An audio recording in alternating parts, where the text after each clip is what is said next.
de l'Union africaine. Donc on considère qu'il a une écrasante majorité des pays africains derrière lui, pour ne pas dire l'UA derrière lui. Est-ce que tey malgré li nga fi wax yépp Macky Sall a quand même des chances de devenir le secrétaire général de l'ONU? Mën naa sincère de voilà, moi je pense que Macky Sall n'a aucune chance, je le dis en toute sincérité. wax dëgg fi yàlla waxuma ko nag par dama bañ ko kii ndax Macky Sall sama compatriote Macky Sall Sénégal là, man je suis patriote. Macky Sall c'est Sénégal, donc c'est et le voir briller à l'international, c'est une fierté. Oui, mais gis nga ça devrait être une fierté en tout cas nationale. Macky Sall ne peut pas avoir ce mandat là. Pourquoi? C'est pas parce que, alors je ne dis pas sa compétence, c'est que Macky Sall ne peut pas avoir ce mandat là parce que la situation, parce que Sénégal, on est quand même un pays entre des 193 pays, on ne peut pas décider à la place des autres. Également, je pense que tamit nañ ñeent fukk ak ñeent benn pays 41 pays ñoo ko jàpp ci 53. Ça day jox benn image bu négative ci Afrique. Parce que ça montre que nous en fait on divise entre ceux qui soutiennent Macky Sall et ceux qui ne soutiennent pas Macky Sall. Je ne veux pas en fait polémiquer là-dessus, mais ça montre que nous on n'est pas capable en tant qu'Africains. Il y a aussi d'autres réalités, peut-être des intérêts en jeu. Oui, mais Afrique tamit ñun à chaque fois ñu violer suñuy loi ñuy casse. Pourquoi on ne peut pas respecter les règles de fonctionnement? Pourquoi ñu bëgg a foqi place boo xam ne normalement normal ba wax de. waruñu ko jël. Amérique latine moo ko war a jël ne ñun da ko jox africain pour neexal ay dëkk neexal Burundi wala neexal dëkk xam nga loolu tamit yanul maanaam man Sénégal là je suis fier d'être mon pays, mais j'aime aussi que mon pays respecte les lois, respecte les règles de fonctionnement, règles yoo xam ne ñoo ko signé. Le Sénégal est membre des Nations Unies et d'ailleurs le Sénégal est un pays extrêmement reconnu aux Nations Unies. Il y a des Sénégalais qui sont aux Nations Unies. Et si Macky Sall n'a pas le poste, ce n'est pas un échec, c'est qu'on a des Sénégalais qui brillent partout dans les organisations internationales. Voilà. Alors est-ce que ñàkk soutenir Sénégal tey aussi amul lu muy yàq ci image u président Diomaye li nga wax noonu mun na nekk dëgg, mais au plan par exemple national am na ñoo xam ne gisewuñ ko noonu parce que ay raisons politiques aussi lañ njëkk a évoqué. Ku mel ni Yacine Fall moo nekkoon ministre des Affaires étrangères bi ñuy njëkk a waxi candidature Macky Sall. Elle a posé sur la table ces événements de 2021-2024 ne loolu rek tax na Macky mënul sax nekk candidat. Donc il y a des raisons politiques aussi qui expliquent quelque part la position du Sénégal. Alors moi je suis pas dans les confidences, moi comme ni ko waxoon léegi rek je ne sais pas parce que je ne sais pas mais li ma xam mooy affaire bi c'est dommage pour le Sénégal ndax mënoon ñu waxtaan kii xool tamit Macky Sall équipe am waa Sénégal ñu xool trouver terrain d'entente affaire demee na nii ba xam ne léegi c'est bientôt en fait les échéances li ñu war a def mooy ñu xool lan moo gën a défendre intérêt Sénégal. Lan moo gën a rafet. Sénégal. Oui, parce que mënoo incarner le monde. Pas rafet. Bëgg a incarner l'Afrique alors que tu es contesté chez. Pas rafet. Je pense que xam nga tamit dañ kii li jub li loi. Voilà la règle. Des fois tamit. li jaadu quoi. waaw li jaadu mën naa ñu ne man de wax dëgg fi yàlla téeméer bi may for sama buntu kër de yéene naa ak sama doom, mais wax dëgg fi yàlla téeméer bi sama doom moomu ko. xale bële moo ko moom keneen moo ko moom. xam nga tamit voilà des fois tamit nañu respecter les règles man je veux qu'on respecte les règles comme ça ñun suba mu ne suñu violer suñuy règles. suñu bëggee foqal lu téeméer bi may for sama buntu kër de yéene naa ak sama doom, mais wax dëgg fi yàlla téeméer bi sama doom moomu ko. xale bële moo ko moom keneen moo ko moom. xam nga tamit voilà des fois tamit nañu respecter les règles man je veux qu'on respecte les règles comme ça ñun suba mu ne suñu violer suñuy règles. suñu bëggee foqal suñu poste boo xam ñoo ko moom ñu non am na ay règles yi fi nekkoon mais Sénégal mënul def loolu waru ko def. Donc lan moo gën ci Sénégal tey démarqué wu clairement ci candidature Macky Sall wala soutenir ko malgré tout. Puisque sa candidature est déjà retenue. Man non à la place. Non la candidature non. C'est que l'ONU non. Alors parce que il faut qu'on soit clair sur les mots. C'est que l'ONU on a toute personne peut être candidat. Et toute personne et les candidats il y a une audition qui passe. Oui. Macky Sall passe le 22. Voilà. Oui. Maintenant après l'audition les pays on sait très bien que le secrétaire général de l'ONU est élu par les 5 puissances qui ont le droit de veto. C'est qui voilà. Souvent les candidats qui surtout par ces 5 pays-là obtiennent le poste. Donc pour moi li ñu war a def fàttali naa sa question sax mais li ñu war a def mooy def tout daal ba xam ne lan la Sénégal war a def se démarquer. Moi je pense que Sénégal li mu def na ko pare Sénégal a respecté alors. Bon Cheikh Niang avait dit le ministre Cheikh Niang avait dit que Sénégal dina fësal sa position bu ñu tëjee les candidatures. On attend. Alors man alors parce que je ne suis pas représentant du Sénégal donc je ne peux pas parler au nom du Sénégal sama xalaat de mooy man sama xalaat lay wax ne sama xalaat de mooy. En tant que Sénégalais, en tant que en fait intellectuel, en tant qu'également enseignant, je pense que Sénégal position c'est clair. C'est-à-dire nous Sénégal on respecte nos engagements internationaux. Voilà. bañ a soutenir officiellement. Non, j'ai pas dit ça en fait. Bon, on respecte nos engagements.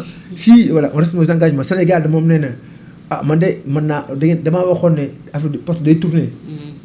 Kenn amul droit accaparer poste yi donc nangu naa ko.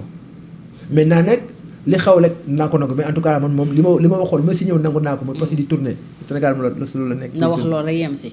oui parce que tamit day gi nga Sénégal tamit doon na moment boo xam ne tamit il faut ñu avancer quoi bàyyi xuloo bi on est tous pareils. xam nga Sénégal des fois dañuy gis suñu question politique nationaux yi. des questions politiques yoo xam ne dañuy ko naan di ko yóbbu bitim réew di ko tas fi yëpp je pense que am nañ droit nekk opposition am nañ droit nekk bañ a déggoo politique mais tamit des fois yoo xam tamit il faut ñu jël prendre un peu de la hauteur nekk tamit xam ne dem nekkuñu di politique ce qu'on appelle la politique de la petite semaine. alors Sénégal aussi changé na statut nekk na réew mu am pétrole am gaz ñu commencé exploiter donc xëy na beneen bët tey lañ ñuy xoolee ci àdduna bi parce que pétrole ak gaz bokk na ci li peut-être gën a am njëriñ li ñu gën a bàyyi xel en tout cas ci àdduna bi est-ce que loolu mun na tax tey Sénégal nekk ci benn mun nañ ko wax nekk am enjeu déjà am na enjeu géopolitique yu bees mais est-ce que mun na nekk au centre par exemple d'une guerre entre puissance am ay influence yu bees yu fi commencé am ce qu'on appelle parfois malédiction du pétrole est-ce que mun na. moo nga dëgg alors y a am benn livre bu intéressant en fait écrit par un Camerounais qui s'appelle les ressources belligènes. Voilà en fait il explique kii ce que man je suis pas d'accord avec ça parce que lui dana moom. dëgg bu am pétrole wala am gaz wala am diamant rek am guerre man loolu d'accord ma si je pense que c'est pas vrai ça je pense que la malédiction moi je crois pas à la malédiction du pétrole ni du gaz ni du diamant je pense que ne Sénégal du am guerre parce que du am conflit parce que on a du pétrole je pense que maintenant li may ñaan Sénégal mooy ñu patienté wu xam nga Sénégal tam bu yaakaar ne am nañ gaz rek suba dëkk bi dafa war a changer c'est quand même c'est très long. oui ñu ngi laaj déjà pétrole ak gaz bi lan la ñuy jëriñ ndax réew mi métti na l'économie est à terre dara doxul alors que am nañ pétrole am nañ gaz discours yooyu ngay dégg. parce que Sénégal da yaakaar da nga ñëw rek jël sama gaz dem jaayi ko voilà c'est trop compliqué. Il y a des pays qui ont du pétrole d'ailleurs qui sont pas développés il y a des pays sax xam ne Sénégal mën raw dans une bonne mesure si on prend le Congo en fait alors je ne veux pas fâcher mes amis congolais. alors que ñoom bi ñu commencé exploiter yaakaar voilà donc en fait il faut dem ñi xam ne tamit pétrole gaz c'est quand même des enjeux en fait très en fait long également voilà en fait c'est quand même des réalités yoo xam ne c'est complexe man li ñu war a xam mooy li ñu war a xam Sénégal mooy ñun ne def tout ba le moment venu c'est pas pour aujourd'hui le moment venu pétrole ak gaz bi profiter tous les Sénégalais mais itam soo yaakaar ne man que suba du ma dama war a togg léegi ñu envoyé ma sama chèque ne sax li mooy sa wàll si pétrole bi ak gaz bi loolu moom ay caaxaan la tamit moom nañ bàyyi ak exagéré yi voilà nañ bàyyi tamit ñuy gérer ressources yi le temps ñu xool gérer dëkk bi gérer ressources yi mais xam ne tamit c'est pas pour demain c'est pas pour après demain c'est sur le temps long. alors est-ce que tey amuñu aussi risque influence yeneen dugg fi malgré. alors ça on l'a toujours tous les pays ont des risques d'influence. Tous les pays si on prend l'exemple certains disent que la Russie a manipulé les États-Unis c'est-à-dire qu'en fait voilà le risque moom mënuñu ko jëlee voilà. comment maintenant faire face à ces man par exemple risques d'influence j'enseigne ce qu'on appelle en géopolitique j'enseigne les risques géopolitiques. voilà risque géopolitique moom mën na nekk léegi xam nga des fois tamit Sénégal xam ñu risque géopolitique mën na nekk tremblement de terre mën na nekk tsunami mën na nekk risque climatique mën na nekk un risque de défaut de paiement mën risque en fait un risque par exemple des troubles notamment tension ou guerre civile ou en tout cas en fait des révoltes ou même des grèves très longues c'est des risques géopolitiques ou même un attentat en fait risque géopolitique. Ça peut être un événement qui va impacter. Mexique par exemple hier au Mexique benn waay moo assassiné benn touriste canadienne c'est un risque géopolitique parce qu'en fait on sait que maintenant le Mexique va connaître une crise touristique parce que les touristes vont déserter. En 2006 je crois il y avait un attentat en Tunisie à Djerba ça a en fait mis à terre le secteur touristique tunisien. Il y a en fait même la mort d'un président peut être un risque géopolitique. La mort d'un président ça peut créer des tensions dans un pays et déboucher sur une guerre civile. Pour le coup avec le Rwanda donc risque géopolitique c'est tout donc le risque moom nekk na fi. Partout il y a des risques. Parlons du défaut de paiement parce que ñu bëri ñu ngi koy redouter ñu ngi ragal Sénégal yegg ci loolu déjà bor bi fi mu yegg jéggi na dayoo et on a du mal peut-être à gérer yenn yi économie bi dafa taxaw gis nañu dañuy leb ba dugg sax ci ay TRS tey si jamais on ne le souhaite pas si jamais Sénégal yeggoon ci défaut de paiement ban risque la mën a. alors déjà ça n'arrivera pas. Au plan géopolitique ça n'arrivera pas. D'accord c'est déjà une bonne nouvelle. Déjà alors en économie un pays ne peut pas être un pays s'endetter à vie. un pays mën a leb tout le temps. Voilà, un pays peut s'endetter à vie. Donc un pays peut toujours trouver, le Sénégal va trouver toujours de l'argent pour s'endetter. Ça, nous le connaissons. Le problème, moi, en plus, un pays a même le droit, alors on a expliqué, mais un pays a le droit de faire défaut. Un pays peut faire ses dettes. Un pays peut faire défaut. Les gens ont fait demande faillite. On ne paye pas mes dettes. Voilà. Sauf que, donc, un pays peut faire défaut dans l'histoire. Ce qui peut arriver, le Sénégal endetté muy gën a cher. Xam nga endettement c'est pas mauvais pour un pays. Oui. Si on s'endette pour faire des choses bien, c'est bien en fait. Mais si on s'endette pour en fait faire des trucs qu'on appelle les dépenses d'apparat, c'est pas bien. Oui. Moi je suis pour par exemple que le Sénégal s'endette pour aider les jeunes. Moi je pense que le Sénégal faire des investissements yoo xam ne dina am des retours sur investissement. Former nos jeunesses, oui. La jeunesse, leur donner dans l'éducation. Voilà. Aujourd'hui tous les jeunes Sénégal ont des projets, mais aucun jeune Sénégal ne peut avoir un crédit ou même à des taux exorbitants. Oui. Voilà, donc ça aussi, donc l'accès au financement. L'accès au financement au Sénégal, c'est quasiment impossible pour en faire le commun des mortels. Donc, c'est pas un problème. Donc, moi, je pense qu'il n'y a pas de risque de défaut de paiement. Ce qui, alors maintenant, il y a des politiques d'ajustement, en fait, dans la gestion d'un pays. C'est des choses qui arrivent, hein. Les pays nous connaissent dans l'histoire. Nous, on n'est pas. Il faut qu'on comprenne que le Sénégal, on est comme les autres. On est comme les autres pays. Des fois, affaire des nerfs, des fois des métiers, des fois, affaire nous trouver des solutions. Mais, bu kenn tiit ne Sénégal su bu ñëw ne dëkk bi moom léegi fayit na amuñu tuñ dërëm te Sénégal moom dina mën a wuti xaaj dina mën a leb. Mais nag c'est vrai wax nga dëgg des fois taux bi day élevé. Et ci loolu la ñu nekk. ci loolu la nekk.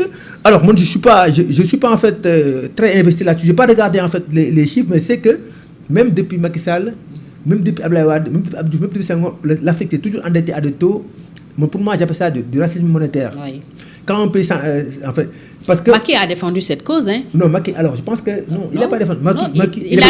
Il a dénoncé taux bi mu nekkee président nekk président en exercice de l'UA porté na cette cause-là à la tribune des Nations Unies wax ne Afrique par exemple les pays africains taux yi ñu leen di lebale ak yi ñuy lebale yeneen dëkk yi c'est pas normal. Alors, parce que fii peut-être ils y mettent le risque et tout. Voilà donc. Ça je vais suivre. C'était de la discrimination. Oui, bien sûr, parce qu'on va dire. Parce que quand on s'endette, on calcule le risque. On va dire, ok, mais comme je sais qu'il y a des risques, comme elle n'est pas fiable. Instabilité. Voilà. Comme en fait, je me fais, je me garantie. Intérêt voilà. Pour me couvrir un peu. Pour me couvrir un peu. Voilà. Oui. Voilà. Donc, en plus, des fois, on ne peut pas. Les gens, il faut que les gens comprennent que arrête d'être toi, de lever, de faire d'être. Moi, des fois, charger, des trancher. Moi, des fois, beaucoup de personnes préfèrent même prêter à des pays qui n'ont pas d'argent parce que comme ça xaas day bëri. naan yow kat da ngaa toll 10 000 dama lay lebal 10 000 mais yow dama lay fay 15 000. comme yow nga ne man kat 15 000 cher na mais aw ma solution. donc dama jël 15 000 aw ma pexe dama jël 15 000 donc voilà donc en tout cas Sénégal bu ñu tiit moom je pense que ne bu kenn tiit ne Sénégal day fay xam nga tamit des fois dañuy xaar ne comme un pays c'est pas une personne. C'est pas comme une personne. Un pays ne peut pas faire faillite. On peut faire maintenant on peut faire défaut. On profite de payer des dettes. Maintenant je pense que loolu moom. dëkk Afrique yëpp ñoo ko war a kaas dañoo war a tam négocier pour ñu baisser taux yi ñuy perte Afrique des fois c'est 11 12% 7% 6% c'est pas sérieux alors qu'il y a pas de justificatif en fait on va prêter il y a même des pays qui s'endettent à 2 € ou à 1% en Europe. Nous on fait des crédits des dettes en fait à 7 8 9 10%. Parfois à 2 chiffres. Ouais. À 2 chiffres, c'est scandaleux. C'est énorme. Alors est-ce que option bu baax la ñu bañ restructuration de la dette. FMI suggéré woon nañu ko le premier ministre a dit ñett. wax dëgg fa yàlla je ne sais pas parce que je suis pas au courant moi je suis quelqu'un je parle quand je connais les chiffres. Oui. Voilà, je suis pas fonctionnaire, je suis pas du ministère, je connais pas les chiffres. Je pense quand même je pense que les gens qui sont habilités à connaître les chiffres, ils peuvent prendre cette décision là, moi je ne sais pas wax dëgg fa yàlla je ne sais pas. Alors ñu ñëw ci réew mi ñu ngi woon ci